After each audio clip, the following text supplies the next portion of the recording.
Good afternoon. I'm Lindsay Reiser, and we are following breaking news out of Washington, where President Trump has announced he's naming Jay Clayton, U.S. Attorney for the Southern District of New York, to be the next Director of National Intelligence. Now, remember, Trump initially tapped Federal Housing Chief Bill Pulte to replace Tulsi Gabbard, who announced she was stepping down at the end of this month to care for her ailing husband. But that nomination was met with intense pushback from both sides of the aisle, even leading to the stalling of an extension of a spy powers authority on Capitol Hill. Now, we know that there was so much dissension to Pulte being named acting ODNI because of his lack of national security experience and because of some controversial moves in his tenure at the housing agency, in which he accused some of President Trump's foes of mortgage fraud. Now, let's go ahead and bring in CBS News congressional correspondent Caitlin Huey-Burns from the White House. So, Caitlin, originally Gabbard was supposed to step down at the end of the month. It appeared that Pulte was going to start his tenure a little bit earlier,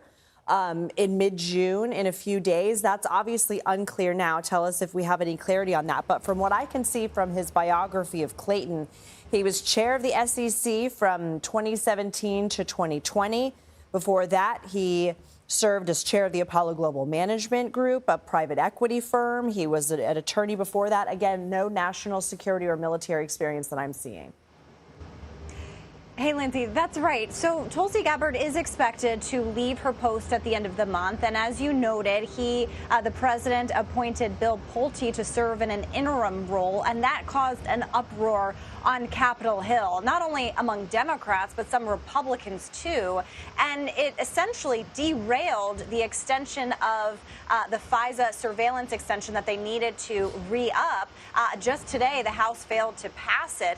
And there was a lot of pushback to the president for the pick of Pulte, and a lot of lawmakers saying they were not going to extend that surveillance program unless or until there was a new nominee in place. So it is notable that the president is doing this today. And as you mentioned, he has picked Jay Clayton. He is currently the United States Attorney for the Southern District of New York. And that is the question about what kinds of national security, national intelligence experience he has. I was just looking at his biography in his current role, and it says his office does deal with national security threats, cyber attacks, cyber-enabled fraud, and securities and corporate fraud and money laundering. But this will be a question that lawmakers on Capitol Hill will have in terms of his experience here. Now, some Republicans had been supportive of Pulte. They will likely be supportive of this pick as well. Notably, the president asked for swift confirmation of his new choice.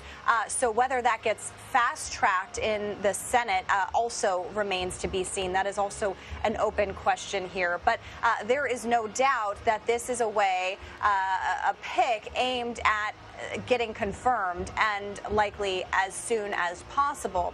Now, we're waiting for reaction on the Hill. You had top Democrats who were opposed to Pulte. We'll see what they will say in terms of the selection of Clayton. We should also note that he served as the chair of the SEC formerly, too.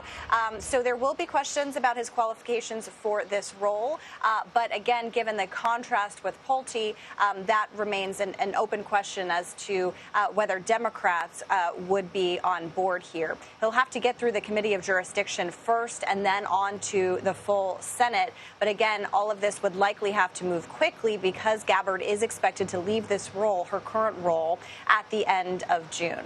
And Pulte can only serve up to 210 days because of the Vacancies Act without Senate confirmation. But Caitlin, I want to ask you about politics and how that mingles with this ODNI role, because Clayton was just on CNBC Squawk Box a few days ago, their morning show, and he was asked about the California vote count. And he seemed to suggest that the fact that it's been taking so long to call these races because so many mail-in ballots have been coming in made it rife for the opportunity of fraud. He said, on the integrity side, we're doing an absolutely terrible job and the American people are right to question it. Remember, ballots in California can still be counted as long as they're postmarked by Election Day. And so he was pushed on that you can question the law, but that doesn't necessarily mean that there's fraud going on. And he talked about the opportunity for fraud. And so will lawmakers be looking at sort of past comments that he has made on the political spectrum and whether that should disqualify him from this? Well, certainly Democrats will, and we've seen that for other nominees and other current cabinet officials who have come before Congress for routine testimony. They're often asked about things like that, and that is a way a lot of times that Democrats use to establish for the record in their view, loyalty to the president versus loyalty to the job at hand. So no doubt he will be pressed on those past comments. But the question I have in terms of the nomination for Clayton is whether, because this comes after Pulte and because Pulte was seen by members of both sides of the aisle as someone not fit for this position, whether this alleviates any of that potential controversy before, whether this is seen as someone who may be a better fit for this role. That is something that lawmakers are going to be asked about on Capitol Hill today, and we are asking the White House about what qualifications that they see in terms of nominating Clayton or choosing Clayton to head up this post. For anybody who is just joining us, we are covering developing news that President Trump announced he is nominating Jay Clayton, the current U.S. attorney for the Southern District of New York, to the position, the office of the Director of National Intelligence, replacing Tulsi Gabbard. Unclear if the man who the president named as acting ODNI following Gabbard's tenure, Bill Pulte, will be in the job. He may be for a short amount of time before there can be confirmation proceedings for Clayton. But Caitlin Huey-Burns, who's joining us at the White House, I want to talk sort of about the bigger picture and the relationship of Congress and the president. There's sort of this like newly emerging YOLO caucus, these Republicans who aren't afraid to push back because they've been primaried or they've announced they're not running. And how does that fit into the larger picture, what we're talking about, even maybe using this FISA vote today as an example? Yeah, Lindsay, I think it's a really important dynamic to watch because at the start of this Congress, there was really no daylight between Republicans on Capitol Hill and the administration. There was really no pushback on a variety of fronts, and Congress had really ceded a lot of its authority to the executive throughout this session of Congress. And over the past couple of weeks, we've seen a noted change up there because, as you mentioned, many Republicans who have announced they're not running for re-election, or in the case of John Cornyn and Bill Cassidy, two top Republican senators, they were primaried, and their primary opponents were supported by the president, by President Trump. They lost their seats, Cornyn and Cassidy.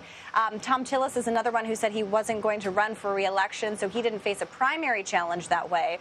But you do have this small but active group now, not afraid to at least detail their frustrations or criticisms of the administration. And we saw that happen here. And Congress was supposed to extend that FISA surveillance program. And it also speaks to the way in which there's been kind of a disconnect perhaps in communication between the White House and Capitol Hill.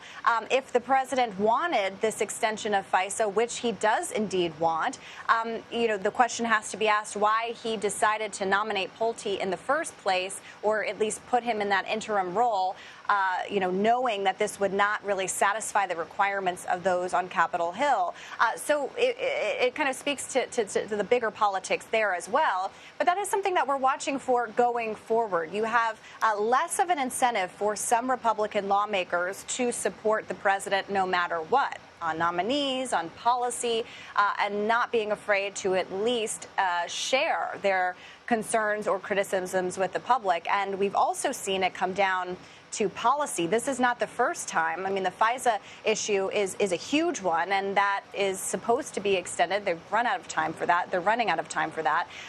But just a couple of weeks ago, we saw Republican senators, even those who are up for re-election, really voice frustrations directly to the acting Attorney General, Todd Blanche, who, of course, now is nominated full-time to that post, because of the Justice Department fund that we had been been covering. So you're seeing a more emboldened Republican caucus, I would say, not a big one, but a small one, trying to take a stand here. Now, when it comes to FISA, there are also lots of concerns that other Republicans have in terms of civil liberties and the like. So that's not the only issue here.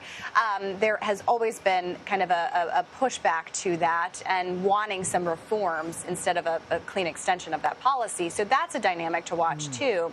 But really, the Pulte nomination threw all of this in flux. So we'll see whether this new nomination does anything to kind of satisfy those concerns that people had. Okay, important addendum there. Caitlin Huey-Burns, thank you so much.